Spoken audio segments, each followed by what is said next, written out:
soon as the chief priests and their officials saw him, they shouted, "Crucify! Crucify!" But Pilate answered, "You take him and crucify him. As for me, I find no basis for a charge against him." The Jews insisted, "We have a law, and according to that law he must die, because he claimed to be the Son of God." When Pilate heard this, he was even more afraid. He went inside the palace. "Where do you come from?" he asked Jesus. But Jesus gave him no answer. "Do you refuse to speak to me?" Pilate said. "Don't you realize I have power either to free you or to crucify you?" Jesus answered, "You would have no power over me if it were not given to you from above. Therefore, the one who handed me over to you is guilty of a greater sin." From then on, Pilate tried to set Jesus free, but the Jews kept shouting, "If you let this man go, you are no friend of Caesar. Anyone who claims to be a king opposes Caesar."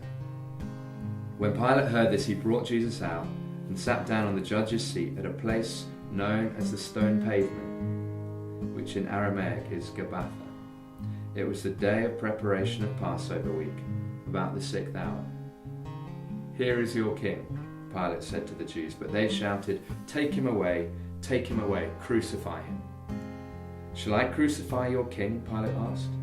"We have no king but Caesar," the chief priests answered. Finally, Pilate handed him over to them to be crucified.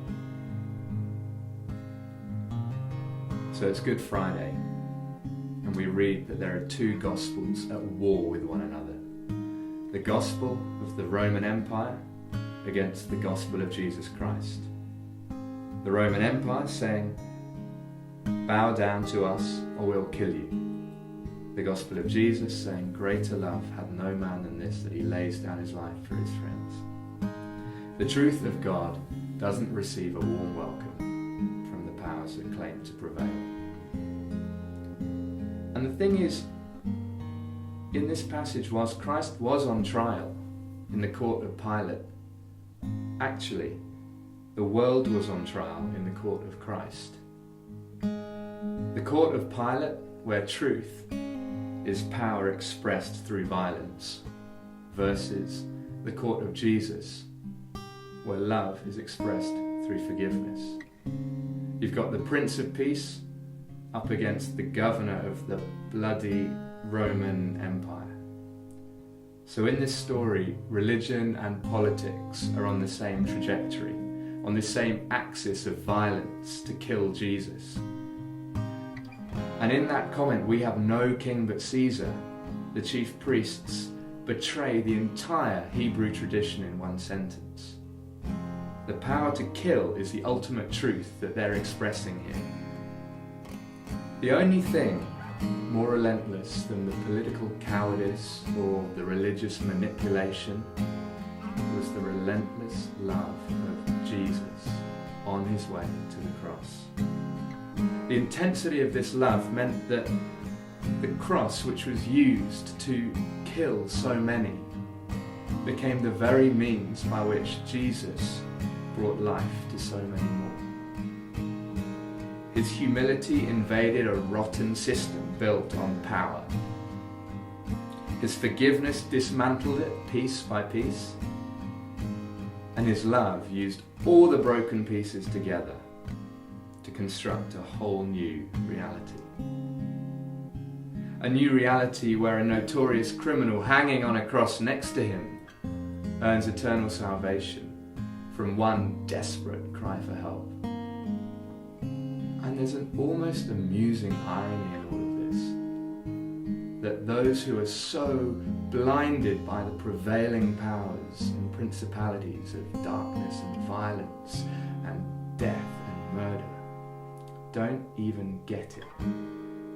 Jesus wasn't there for some kind of arm wrestle with an illegitimate authority. He was there to bring in a whole new reality, modelled on love, forgiveness, and beauty. You've got this tired, cynical truth of force, violence, and death coming up against this new, beautiful truth of self-sacrifice and forgiveness. St. Paul of the Cross lived in the 1700s, and he started an order of monks called the Passionists. Now, they lived by the 3 regular vows of poverty, chastity, and obedience, but they also added a 4th, and that vow was the vow of spreading the memory of Jesus' passion, the memory of Jesus' journey and death on the cross. St. Paul of the Cross writes, "The Passion of Christ is the greatest, most stupendous work of divine love.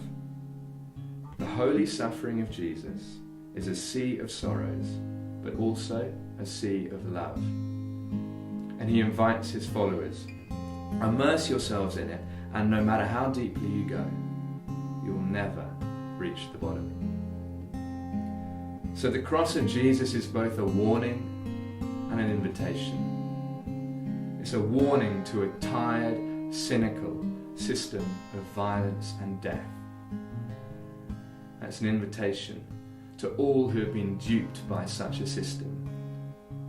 It's an invitation to laugh in the face of sorrow and death.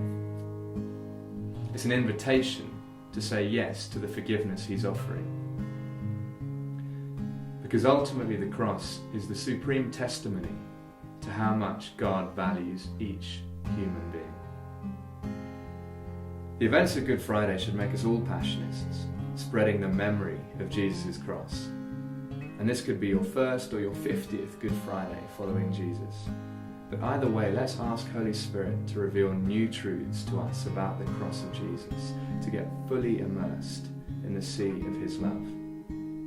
The events of Good Friday are not the end. Saturday and Sunday are still to come. But for today, let's ask ourselves, which person do I know that needs to hear this? Which person do I need to tell about the love of Jesus that values them so much? And where can I spread the memory of the cross of Christ today?